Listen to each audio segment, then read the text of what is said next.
นครหลวงเวียงจันทร์จะนำเอาเนื้อในจิตใจกองประชุมใหญ่ผู้แทนทั่วประเทศครั้งที่ 12 ของพรรคมาผ่านขยายเข้าสู่เวียกงานตัวจริงเพื่อพัฒนาเศรษฐกิจให้มีการขยายตัวในโอกาสที่สหายอาจสะพังทองศรีพันดอนกรรมการศูนย์กลางพรรครองเลขาคณะพรรคเจ้าของนครหลวงเวียงจันทร์ได้เข้าร่วมกองประชุมใหญ่ผู้แทนทั่วประเทศครั้งที่ 12 ของพรรคประชาชนปฏิวัติลาวก็ได้ให้สัมภาษณ์ต่อสื่อมวลชนว่ากองประชุมใหญ่ครั้งนี้แม้นเหตุการณ์ที่มีความหมายความสำคัญทางประวัติศาสตร์ในการสั่งรวมและตีราคาบรรดาหน้าเวียกทางด้านการเมืองเศรษฐกิจวัฒนธรรมสังคมในการปฏิบัติแผนพัฒนาเศรษฐกิจสังคมในระยะ 5 ปีผ่านมาโดยเฉพาะในสมัยที่ 11 ในน้ำเป็นตัวแทนให้แก่สมาชิกพรรคหลายกว่า 25,000 สหายทั่วนครหลวงเวียงจันทร์รู้สึกมีความปิติยินดีเป็นอย่างยิ่งที่ได้เข้าร่วมกองประชุมซึ่งข้าพเจ้าในนามต่างนายแก่สมาชิกพรรคผู้หนึ่งเป็นผู้แทนสมบูรณ์ผู้หนึ่งที่ได้เข้าร่วมเว้ารวมว่าเฉพาะกับแม่นในนครหลวงจันทร์พวกเฮาก็มีสมาชิกพรรคหลายกว่า25,000 กว่าคนซึ่งเป็นตัวแทนได้คัดเลือกเข้ามาร่วมก็รู้สึกมีความปิติยินดีเป็นอย่างยิ่งสิ่งสำคัญก็แม่นได้นำเอามิตรจิตมิตรใจนำเอาความสามัคคีของสมาชิกพรรคพนักงานชาวนครหลวงจันทร์มาสู่กองประชุมเพื่อชมเชยเหตุให้บรรยากาศของกองประชุมพวกเรามีเนื้อในมีความหมายซึ่งในมื้อวานนี้กองประชุมก็ได้รับรองเอาเอกสารสำคัญของกองประชุมโดยเฉพาะแม่นโครงหางรายงานการเมืองของพรรคฉบับที่ 3รายงานการเมืองของกองประชุมใหญ่ผู้แทนทั่วประเทศครั้งที่ 12 ของพรรคแผนพัฒนาเศรษฐกิจสังคม 5 ปีครั้งที่ 10 2026-2030 และการปรับปรุงกฎระเบียบของพรรค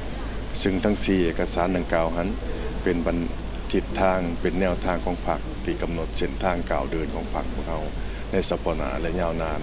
ซึ่งได้กำหนดบรรดาขาดหมายต่างๆในนั้นนครหลวงจันทร์พวกเราในฐานะที่เป็นใจกลางเป็นนครหลวงของประเทศซึ่งมีมากก็จะเป็นน้ำมโนเป็นมากหัวใจของปวงชนลาวทั้งชาติเป็นศูนย์รวมทางด้านการเมืองการปกครองเป็นศูนย์รวมทางด้านการพัฒนาเศรษฐกิจสังคมก็คือศูนย์รวมทางด้านวัฒนธรรมสังคมและการพัฒนาสิ่งสำคัญกันยังเป็นใจกลางของการต่อโฮมความสามัคคีปวงชนลาวทั้งชาติและก็เป็นใจกลางในการตั้งหน้าในการพัฒนาก็คือเวียกงานต่างประเทศของพรรคคันซั้นพวกเราจะได้นำเอาทิศทางดังกล่าวที่กองประชุมได้รับรองเข้าสู่หน้าเวียกตัวจริงของนครหลวงจันทร์พวกเราโดยเฉพาะการพัฒนาเศรษฐกิจสังคมตามทิศสร้างเศรษฐกิจเอกราชเป็นเจ้าตนเองให้เป็นหูปธรรมและมีความแข็งแรงเพื่อพัฒนานครหลวงจันทร์ที่จะเป็นหัวจักรหลักแก่ทางด้านเศรษฐกิจเหตุให้การพัฒนากิจสังคมของนครจันทร์พวกเราได้ดำเนินไปตามทิศทางที่ได้กำหนดไว้สำคัญมติกองประชุมใหญ่ครั้งที่ 8 ขององค์คณะพรรคนครหลวงพวกก็ได้กำหนดแล้วทิศทางก้าวเดินของนครหลวงจันทร์พวกเราเพื่อพัฒนาเศรษฐกิจอย่างก้าวกระโดดโอกาสนี้สหายอาจสะพังทองศรีพันดอนยังได้เรียกร้องมายังสมาชิกพรรคพนักงานก็คือชาวนครหลวงเวียงจันทร์จงได้ร่วมแรงร่วมใจกันสมเสยคำนับหับตอนกองประชุมใหญ่พร้อมทางก้าวเข้าสู่การนำเอาทิศทางคาดหมายก็คือมติกองประชุมใหญ่ผู้แทนทั่วประเทศครั้งที่ 12 ของพรรคไปจัดตั้งผันขยายอยู่แต่ละท้องถิ่นหากฐานในทั่วนครหลวงเวียงจันทร์ให้เป็นรูปธรรมด้วยความเป็นเจ้าการต่อหน้าที่การเมืองและความเป็นปึกแผ่นแน่นหนาเพื่อเฮ็ดให้มติดังกล่าวได้รับการจัดตั้งปฏิบัติอย่างเป็นรูปธรรมในทุกโครงเขตเวียกงาน